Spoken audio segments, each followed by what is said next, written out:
bantuan di-share ya materi pertama yang akan saya sampaikan. Judulnya sesuai dengan tema webinar hari ini adalah BPO sebagai profesi baru pada era digital, arah pengaturannya di Indonesia. Jadi kalau saya menyampaikan arah pengaturannya adalah arah pengaturan tentang kompetensi BPO.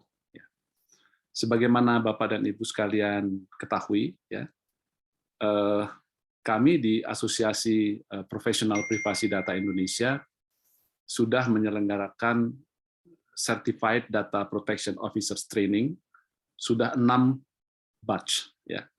Dan kalau tidak salah, Bapak Dr. Fajar Sugianto itu termasuk batch pertama atau kedua ya minimal. Jadi termasuk yang awal-awal ya dalam pelatihan ini. Jadi oleh karena itu saya sungguh senang karena meskipun Profesor Abu Bakar Munir tidak bisa hadir pada hari ini karena istri beliau sedang dalam kondisi yang kritikal, tetapi kalau nanti ada pertanyaan-pertanyaan yang sulit, terutama dari mahasiswa UPH yang sangat terkenal kritis gitu ya, itu saya tinggal serahkan aja kepada Pak Dr. Fajar Sugianto ya, karena beliau adalah seorang Certified Data Protection Officer juga gitu. Dan pada pertemuan ini juga dihadiri oleh beberapa mahasiswa dari program doktor Untak Surabaya Angkatan 41, kemudian Magister Hukum UPH Surabaya, kebetulan saya dosen mata kuliah transaksi elektronik dan perbankan di S2 UPH Surabaya di Fakultas Hukum, dan juga teman-teman yang lain yang memang mempunyai minat terhadap perlindungan data pribadi. Next slide. Ya, ini adalah sistematika yang sederhana, dimulai dari perkembangan teknologi, karena segala sesuatunya itu dimulai dari perkembangan teknologi dan aplikasinya, dan bagaimana perkembangan teknologi itu mengubah sistem nilai, ya, hukum, moral, etika, dan kemudian secara fundamental juga merubah bisnis, dan bahkan mengubah jenis-jenis profesi. Ada profesi yang hilang, tapi ada profesi yang muncul. Salah satunya adalah tentu saja Data Protection Officers. Dan dalam konteks profesi di bidang hukum, ya, khususnya terkait dengan perkembangan pada profesi hukum dan teknologi, nanti kita akan lihat. Dan DPO adalah profesi baru yang saya rasa cukup menjanjikan di Indonesia. Nanti kita juga bisa cermati dari presentasi Prof. Abu Bakar Munir pada lingkup global seperti apa. Kemudian juga dasar pengaturan tentang profesi DPO di Indonesia. Next slide. Ya, kalau kita berbicara tentang perkembangan teknologi dan aplikasinya, kalau saya runtun sejak akhir tahun 70-an sampai dengan ke depan, kita bisa bagi dalam 3 periode. Ya. Periode 70-an sampai awal 2000-an itu terkait dengan prediksi MIT, Massachusetts Institute of Technology, tentang 7 teknologi yang akan mengubah dunia. Kemudian kalau Bapak, Ibu, dan saudara-saudara sekalian pernah baca bukunya Klaus Schwab, ya, itu chairman daripada World Economic Forum, beliau menulis buku tentang Industrial Revolution 4.0, di situ ada terkait dengan kemajuan teknologi sebagai pendorong revolusi industri 4.0, dan bagaimana kita melihat teknologi masa depan sampai ke tahun 2045. Karena saya yakini bahwa hukum itu tidak hanya selalu mengikuti kegiatan manusia pada setiap dimensinya, tetapi juga bisa menjangkau perkembangan-perkembangan yang jauh ke depan. Next slide. Slide selanjutnya, ini adalah 7 teknologi yang pada akhir tahun 70-an diramalkan oleh MIT akan mengubah dunia. Ada wireless technology, artificial intelligence, virtual reality, multimedia, interoperability system yang diterapkan pada electronic data interchange, dan juga object-oriented programming system, kemudian notebook, PDA, PalmTop. Kalau hari ini kita tidak heran, tetapi kita bayangkan pada akhir 70-an dengan teknologi yang ada pada waktu itu, maka prediksi ini adalah merupakan prediksi yang luar biasa. Ya. Next slide. Slide selanjutnya. Ya.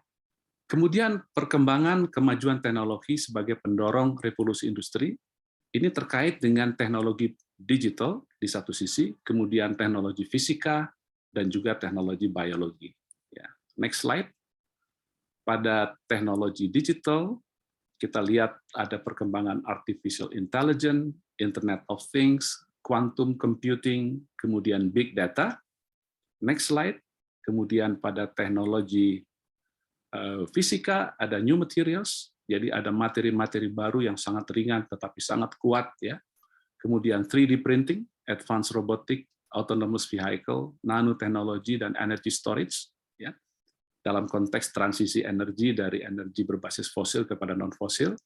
Kemudian pada teknologi biologi, kita lihat perkembangan bioteknologi, synthetic biology, activating or editing genetic.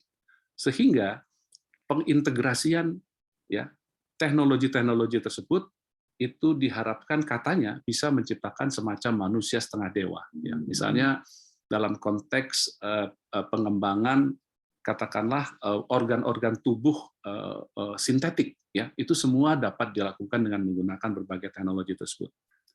Kemudian MIT bekerja sama dengan Bill Gates, ya meramalkan akan adanya teknologi-teknologi masa depan yang akan menguasai kehidupan kita sehari-hari. Dari mobile internet, automation of knowledge work, cloud technology, next generation genomic, robot dexterity, smooth talking, AI assistant, tiny AI, quantum supremacy, dan juga unhackable internet. Ya. Jadi itulah teknologi-teknologi yang akan sangat mempengaruhi kehidupan kita di dalam setiap dimensinya. Next slide. Ya, perkembangan teknologi beserta aplikasinya ini menimbulkan perubahan pada berbagai sistem nilai. Ya, dari sistem nilai masyarakat, perubahan pada nilai moral, perubahan pada nilai etika, dan juga perubahan pada nilai hukum. Next slide. Nah, dari sisi sistem nilai dalam masyarakat, ya, dibentuk tatanan sosial baru yang kita tahu kaya informasi, ya, less atoms, more bits, virtual and remote, kemudian skala konsumen dan transaksi yang sifatnya global. Dan juga menciptakan satu sistem nilai baru yang syarat informasi dan berkomunikasi dengan baik, peka dan sangat penuntut, produktivitas lebih tinggi, penyebaran dan pertukaran informasi lebih baik, dan juga kehidupan sosial yang lebih baik. Slide selanjutnya. Kemudian bagaimana tentang perubahan terhadap nilai moral? Ya, by definition, morality is a system of rules for guiding human conduct and principles for evaluating those rules. Ada 4 ciri sistem moral, sifatnya public, informal, rational, and impartial. Dan ada komponen dasar sistem moral, yaitu rules of conduct, isinya directive, social policies, kemudian ada principles of evaluation, social utility, justice as fairness, kemudian juga aliran tentang moral, dari relativisme moral, objektivisme moral, sampai dengan absolutisme moral. Nilai moral biasanya lebih bersifat universal. Ya. Selanjutnya terkait dengan nilai etika. Ya. By definition, ethic is defined as the rules of conduct recognized in respect to a particular class of human actions or a particular group, culture, etc. It defines how things are according to the rules. Nilai etika sifatnya lebih terkait dengan komunitas tertentu. Ya. Ada berbagai teori tentang etika ya, yang kita kenal, utilitarianism, deontology, kemudian social contract, dan lain sebagainya. Dan kalau bisa mencermati lebih jauh, banyak kasus-kasus tentang berbagai perubahan nilai etika yang diintrodusir ya oleh kemajuan teknologi. Kasus WikiLeaks-nya Julian Assange, ya, kasus Richard Snowden-nya National Security Agency di Amerika Serikat, kasus Napster, kasus JSTOR, ya, itu menggambarkan berbagai perubahan nilai etika.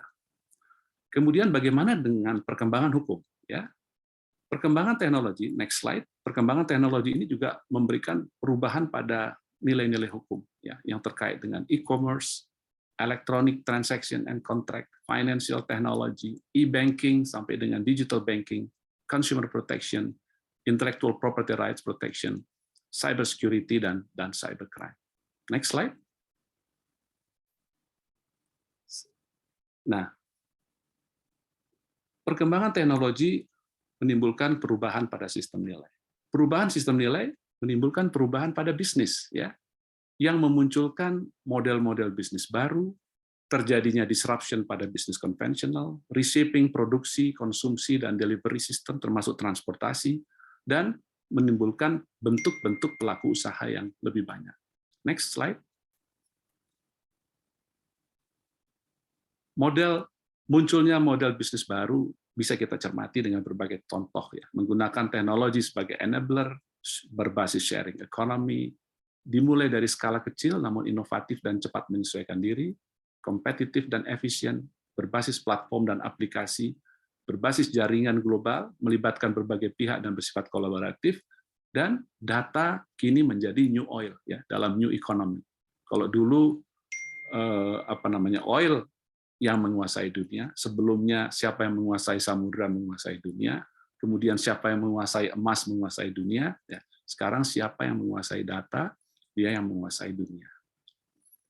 Next slide.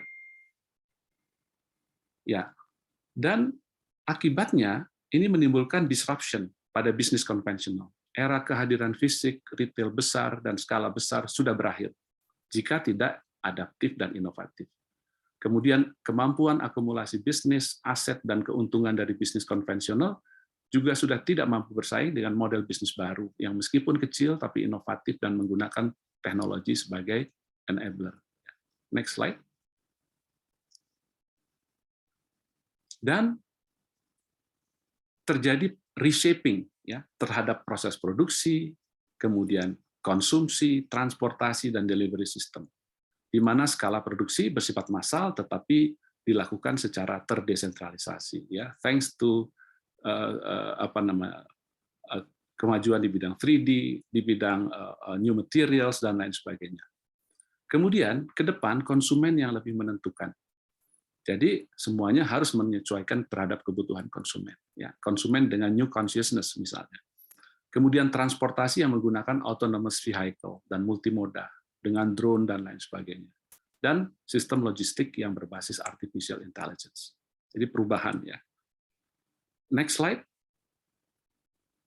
Dan pelaku dunia usaha menjadi lebih banyak, ya.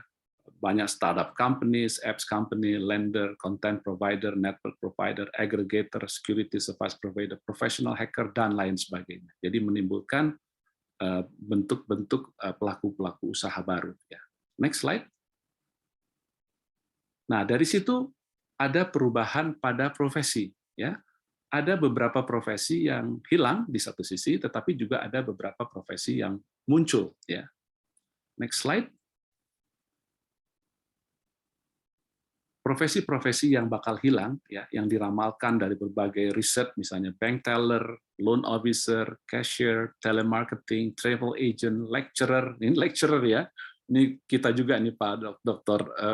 Fajar, insurance agent, librarian, driver, telephone operator, bartender, interpreter, dan accountant. Ya.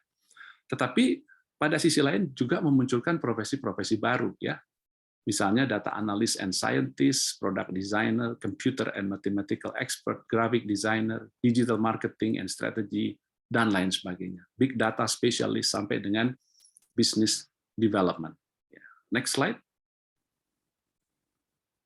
Nah, khusus dalam bidang hukum, ya, memunculkan bentuk-bentuk profesi baru.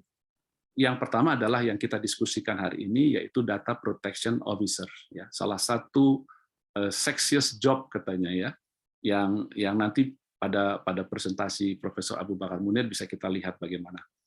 Kemudian human resource development of tech companies, legal bloggers, founder of startup legal tech, cybersecurity law expert, law and cryptocurrency consultant, consultant of IPR tech, consultant of tech companies. Jadi ini adalah profesi-profesi baru yang terbuka, ya, bagi lulusan perguruan-perguruan tinggi.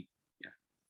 Dan disitulah kita lihat kemudian mengerucut kepada DPO sebagai profesi baru yang menjanjikan. Kita lihat bagaimana peta okupasi yang terkait dengan DPO di Indonesia, kemudian analisis kompetensinya seperti apa, ya, fungsi organisasi DPO, dan kemudian jenjang kerangka kualifikasi nasional Indonesia DPO dan juga kebutuhan DPO ke depan.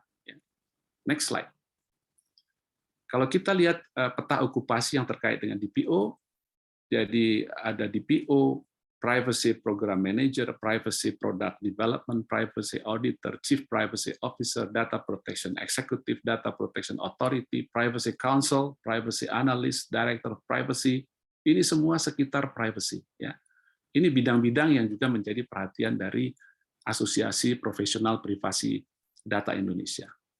Sedangkan ini adalah analisis kompetensi Data Protection Officer berdasarkan standar kompetensi kerja nasional Indonesia. Ya, ada SKKNI 55 tentang keamanan informasi, 391 tentang Security Operation Officer, maupun rancangan SKKNI tentang Forensik Digital, uji keamanan cyber, kemudian audit keamanan informasi.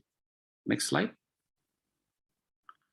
Dan fungsi organisasi DPO tentu saja melakukan assessment, kemudian protect, kemudian sustain, dan response, terutama dalam konteks perlindungan data pribadi. Next slide. Ini adalah jenjang KKNI. Ya. Sebagaimana diketahui, KKNI adalah kerangka penjenjangan kualifikasi kompetensi yang dapat menyandingkan, menyetarakan, dan mengintegrasikan antara bidang pendidikan dan bidang pelatihan kerja, serta pengalaman kerja dalam rangka pemberian pengakuan kompetensi kerja sesuai dengan struktur pekerjaan di berbagai sektor. Dan KKN ini menetapkan 9 jenjang kualifikasi dari tingkat operator, teknis, sampai dengan tingkat ahli. Dan kalau kita kaitkan dengan jenjang KKNI dari DPO, ya, itu diperkirakan ada pada level 8, ya, level 7, dan level 6. Jadi tingkat analis dan tingkat expert. Next slide. Nah, berdasarkan Grand Design pembentukan ekosistem Data Protection Officer di Indonesia yang disusun oleh Direktorat Jenderal Aplikasi Informatika Kemenkominfo pada tahun 2021, kira-kira dibutuhkan sekitar, ada data mengatakan 140.917 DPO, ada yang mengatakan dibutuhkan sekitar 155.000 DPO di Indonesia. Dan DPO yang dimaksud tentu saja harus memenuhi kompetensi tertentu, baik dari aspek knowledge, skills, maupun juga attitude, sesuai dengan peraturan perundang-undangan yang berlaku, yang tampaknya nanti akan dirumuskan dalam suatu peraturan pemerintah sebagai turunan daripada RUU Perlindungan Data Pribadi yang sekarang sedang dibahas di Komisi 1 DPR. Next slide. Dan dalam konteks profesi DPO, khususnya yang terkait dengan kompetensi DPO, kita bisa mengacu kepada beberapa peraturan perundang-undangan sebagaimana yang bisa dibaca di sini. Ya. Ada tentang standarisasi penilaian kesesuaian, ketenagakerjaan, sistem pelatihan kerja nasional, Komite Akreditasi Nasional, BNSP, KKNI, dan lain sebagainya. Saya rasa itu yang ingin saya sampaikan kepada Bapak, Ibu, dan saudara-saudara sekalian untuk memberikan satu gambaran ya secara singkat bahwa teknologi dan penerapannya ya menimbulkan berbagai perubahan pada sistem nilai, termasuk perubahan pada bisnis, dan perubahan pada bisnis itu di satu sisi membuat ada profesi-profesi yang hilang, tetapi pada sisi lain juga ada profesi-profesi yang baru. Dan DPO adalah salah satu profesi baru yang saya rasa sangat menjanjikan. Demikian apa yang bisa saya sampaikan.